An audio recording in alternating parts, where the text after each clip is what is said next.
Joseph Boigna Ministries.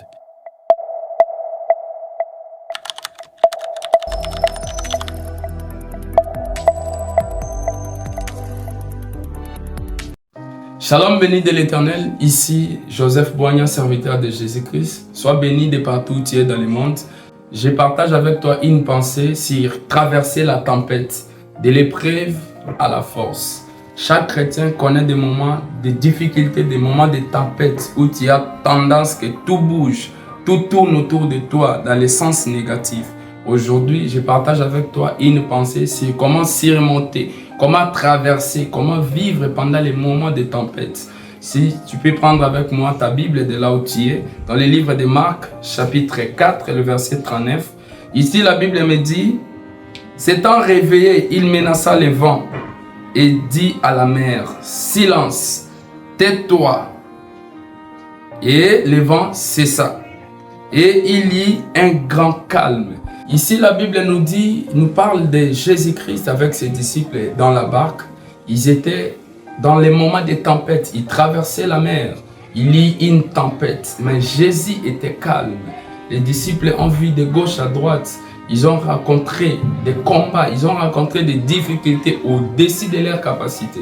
Ils ont crié à Jésus.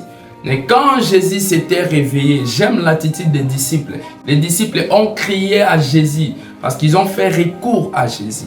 À chaque fois que tu sens qu'il y a une tempête dans ta vie, pour surmonter chaque tempête de ta vie, il faut toujours crier à Jésus. Il faut tourner les regards vers Jésus parce que c'est lui qui sait calmer la tempête. Dans ta vie, tu peux connaître des tempêtes, tu peux connaître des moments de difficulté, des moments de tourments, des moments où tout semble ne pas marcher. Tu crois que le ciel devient nuageux pour toi dans tous les sens, dans tes relations, dans tes activités. La première des choses, numéro 1, lorsque tu traverses la tempête, tourne les regards vers Jésus. Quand tu tournes les regards, les disciples dans la Bible ont crié, « Maître, Maître, nous allons périr. Bientôt la barque va s'effondrer. » Mais Jésus dormait. Pourquoi il dormait? Parce qu'il était calme. Ça signifiait que son calme ne signifie pas son absence. Jésus peut être calme, mais il n'est pas absent. Il est toujours là. Et lorsque les disciples ont tourné les regards vers Jésus, ils ont crié à Jésus. Jésus a entendu leurs cris. Il s'est levé. Et la Bible me dit, dans Marc 4, 39, la Bible me dit, lorsqu'il s'est levé, il menaça la tempête. Il n'a pas supplié la tempête. Il a menacé la tempête et il a ordonné. Il a dit, tempête, arrête-toi. Et la tempête s'est arrêtée. Alors, dans ta vie, le calme viendra dans ta tempête lorsque tu reconnais que cette tempête que je passe, c'est un moment où Dieu est en train de me forger. Dieu est en train de créer en moi un caractère. Il est en train de rassurer. Il est en train de renaître encore la confiance à lui. Parce que lorsqu'il a fait avec les apôtres, avec ses disciples, les disciples l'ont dit, Seigneur, nous allons nous effondrer. Bientôt la barque va s'effondrer. Lorsque Jésus a arrêté la tempête, la première des choses, les disciples ont eu foi en Jésus. Les disciples ont eu encore la confiance à Jésus que c'est lui qui avait le pouvoir. La tempête que tu passes, Jésus permet que tu passes par ces moments. Pourquoi? Parce qu'il sait qu'il faut qu'il renève une confiance à toi, une confiance de Dieu dans ton cœur. Parce que lorsqu'il va s'élever, il va calmer cette tempête-là. Et tu comprendras que l'Éternel, comme Job a dit, mon Éternel, mon Sauveur, mon Rédacteur est vivant. Il s'élève le dernier, mais jamais en retard. Dans les moments, lorsque tu traverses la tempête, la première des choses, j'ai dit, il faut tourner le regard vers Jésus. Fais appel à Jésus, appelle Jésus. Dis à Jésus, Seigneur, je vais effondrer dans la barque. Je vais m'effondrer dans la pauvreté. Bientôt, c'est la honte. Bientôt, c'est la chute. Bientôt, je serai le dernier. Mais sache que lorsque tu cries à Dieu, dans les moments de tempête, ne tourne pas les regards vers quelqu'un de ce monde. Ne tourne pas les regards vers ta famille. Ne tourne pas les regards vers tes amis. Ne tourne pas les regards vers les gouvernements de ton pays. Ou vers l'entourage, vers ton pasteur, ou vers qui que ce soit. Tourne ton regard vers Jésus. Crie à Dieu. Sois à genoux. Pendant ces moments de tempête, il connaît la solution qu'il a réservée pour cette tempête. Et quand il va s'élever, il va calmer la tempête et tout sera calme dans ta vie. Tu auras la tranquillité. Lorsque tu traverses la tempête, c'est la foi en Dieu et la suppression de la peur. Ici dans la Bible, si vous prenez avec moi dans les livres de Matthieu chapitre 8, verset 26, la Bible me dit, il leur dit, pourquoi avez-vous peur, gens de peu de foi? Alors il s'éleva, menaçant le vent et la mer, et il y eut un grand calme. Lorsque Jésus s'est réveillé, la première chose qu'il a reproché aux disciples, c'était la peur. Lorsque tu traverses même la vallée de l'ombre de la mort, comme il est écrit dans Psaume 23, même quand je traverse dans la vallée de l'ombre de la mort, je ne crains aucun mal, car tu es avec moi. Dieu, Jésus-Christ, était avec eux dans la barque, mais ils avaient peur. Lorsqu'il s'est réveillé, avant de menacer et calmer la tempête, il leur a reproché de leur peur. La peur, c'est la chose qui t'arrête à vivre la gloire de Dieu pendant les moments de tempête. N'aie pas peur, agis, vas-y. Lorsque tu tournes le visage vers le Seigneur Jésus, il est là, il t'écoute, il t'attend. Il a toujours l'oreille disponible pour nous écouter. Sa main n'est pas courte pour nous sauver. Ici, la Bible me dit, il les reprocha, il dit, pourquoi avez-vous peur, gens de peu de foi? La foi en Jésus, la foi en ta prière, pendant les moments de tempête, pendant les moments de tribulation, c'est ce qui va créer la force. Parce que pendant ces moments, lorsque tu quittes de la tempête à la force, de l'épreuve au courage, au renouvellement de la force, c'est parce que, tu dois tourner ton regard vers Jésus. De 2, tu dois avoir la foi en Jésus et supprimer la peur. Beaucoup n'arrivent pas à vivre les miracles, la grâce de Dieu, la grandeur de la parole de Dieu dans leur vie, dans les activités, parce qu'il a peur. Il s'est dit non, c'est trop grave. Il s'est dit non, à ce niveau ici, c'est plus haut que moi. Je n'en peux pas. Je ne peux pas. Le ciel est devenu noir. Tout est bloqué. Non, n'ayez pas peur. Peu importe la qualité. Parce que les disciples, l'eau entrait déjà dans la barque. Mais eux, ils n'ont pas regardé l'eau qui entrait dans la barque. Ils ont crié à Jésus.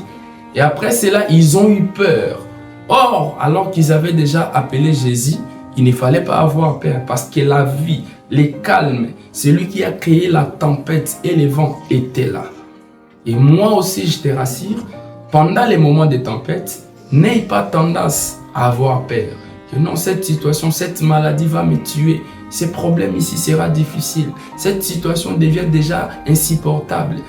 Bientôt, je serai condamné à l'hôpital. Bientôt, je serai condamné à mort, à la prison. Avec ces cas, je perdrai. Bientôt, j'aurai des difficultés. N'aie pas peur.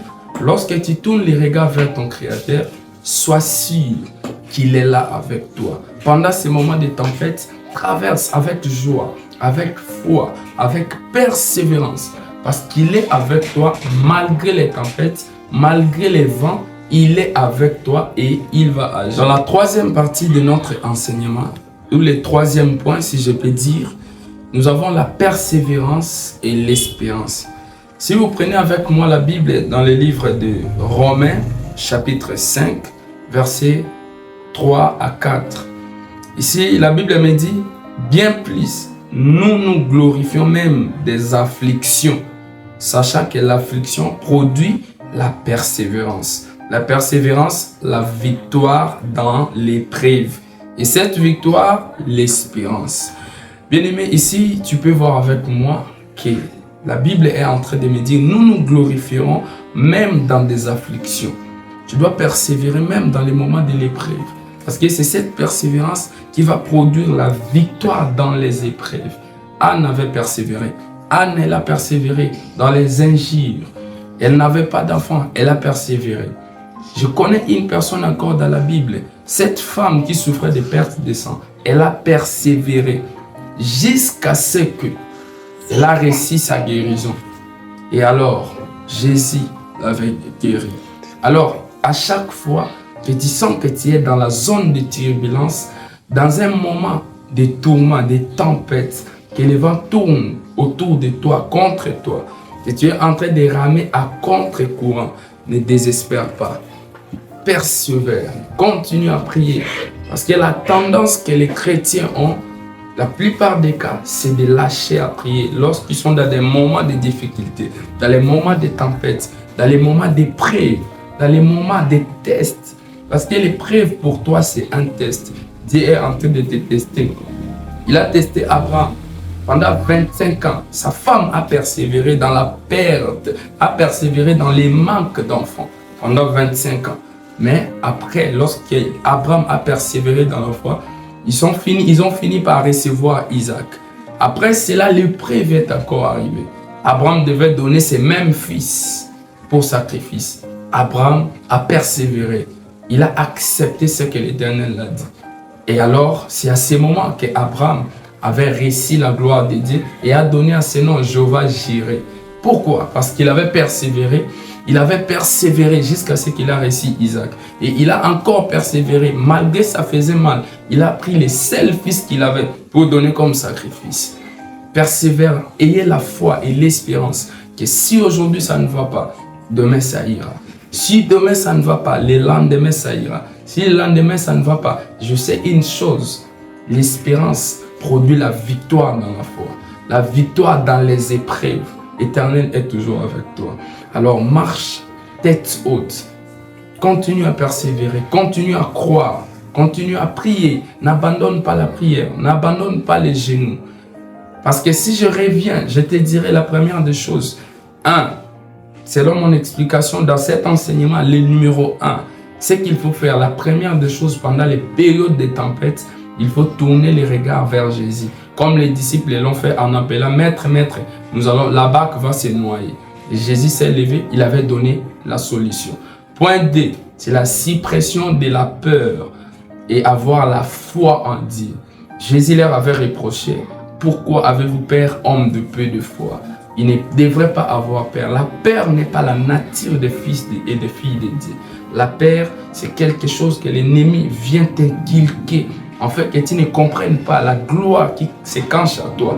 L'échec qui n'a la puissance de Dieu en toi, qui peut changer une situation, n'importe quelle situation. Et le numéro 3, c'est notre enseignement. Ici, nous avons la persévérance. Persévère. Espère encore que demain sera meilleur. Ton Dieu va changer ta situation. Ton Dieu te donnera la réussite. Parce qu'à chaque fois, tu as tendance, j'ai beaucoup prié, j'ai beaucoup gêné, j'ai beaucoup écouté la parole de Dieu, je suis beaucoup allé à l'église, je fais trop de sacrifices, j'ai fait ceci, cela. N'abandonne pas, persévère. Parce que les disciples, même dans la chambre haute, Jésus leur a dit, allez-y dans la chambre haute, ne partez pas, attendez jusqu'à ce que l'Esprit vienne sur vous, que je revienne sous forme d'Esprit, du Saint-Esprit. Ils étaient dans la chambre haute, ils ont attendu, ils ont persévéré, attendant la descente de l'Esprit. L'Esprit était descendu sur chacun des, sous les formes de langues de feu. Persévère, continue. Ton horloge n'est pas l'horloge de Dieu. Ton horloge, c'est l'horloge qui voit le temps, qui voit l'âge passer. Mais sache que Dieu ne voit pas le temps, Dieu ne voit pas ton âge. Dieu ne voit pas ton corps qui est déjà en train déjà de vieillir. Non, Dieu ne voit pas cela. Dieu voit son calendrier. Même dans les doubles ménopauses, il est capable de te redonner un fils nouveau, Isaac. Si tu crois à cela, dis avec moi, Amen. Et pour conclure, j'aimerais lire avec toi ces versets.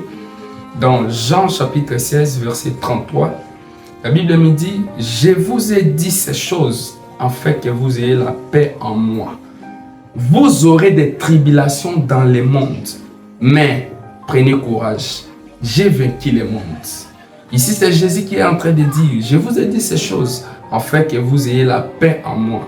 Vous aurez des tribulations, tu auras des problèmes d'argent, des problèmes de mariage, des problèmes de santé, des problèmes de voyage, des problèmes familiales, les problèmes émotionnels, les problèmes personnels, intérieurs et extérieurs. Mais Jésus a dit, vous aurez des tribulations.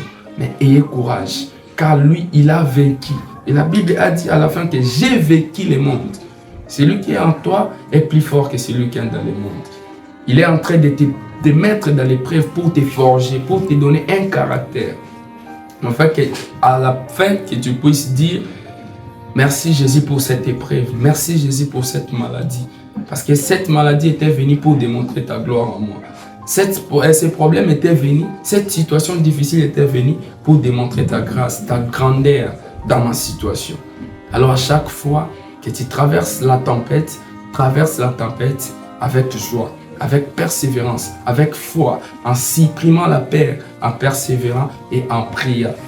Continue à faire des séances de prière, des services de prière, des consécrations, tout en persévérant dans la foi. Et l'Éternel qui a vécu le monde, vécra aussi pour toi.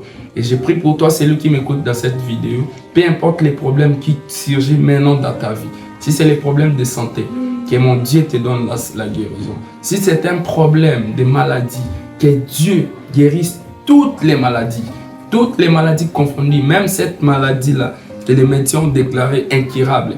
Mon Dieu est capable de les guérir. Même si tu as un problème de voyage, que mon Dieu déclenche ton problème de voyage et que tu aies la solution. Si c'est un problème de dossier, un problème d'enfant, un problème de couple, un problème, peu importe ta situation, je dis mon Dieu, maintenant il te voit. Persévère, traverse cette tempête, mais bientôt c'est le temps de la victoire. Et l'Éternel te donnera la victoire. Tu partiras à partir de l'épreuve au courage, de l'épreuve à la vie. Parce qu'Abraham, après tous ces temps d'épreuve, il a réussi la force, le courage, la consolation. Je prie que Dieu te console de partout où tu es, que tu sois consolé. Que la consolation s'installe dans ta famille, dans ton foyer, dans tes activités, au nom de Jésus. Si tu as suivi cet enseignement et que cela t'a béni, t'a encouragé, ne les garde pas pour toi seul. Partage-les à une famille qui a besoin d'entendre ces messages. Partage-les à un ami, à un proche, à un groupe déjà qui ont besoin d'entendre ceci. Et si tu as ta requête, n'oublie pas de t'abonner ici et laisser ton avis, laisser ta requête. Nous allons prier pour cette requête et l'Éternel te donnera la solution à tous tes problèmes. Prions avec moi. Seigneur Jésus, je bénis celui ou celle qui écoute cette vidéo. De partout où ils sont, Seigneur Jésus, laisse que la tempête se calme. Venez voir la tempête qui se lève. Lève-toi, Éternel, et calme la tempête dans mon frère, dans ma sœur.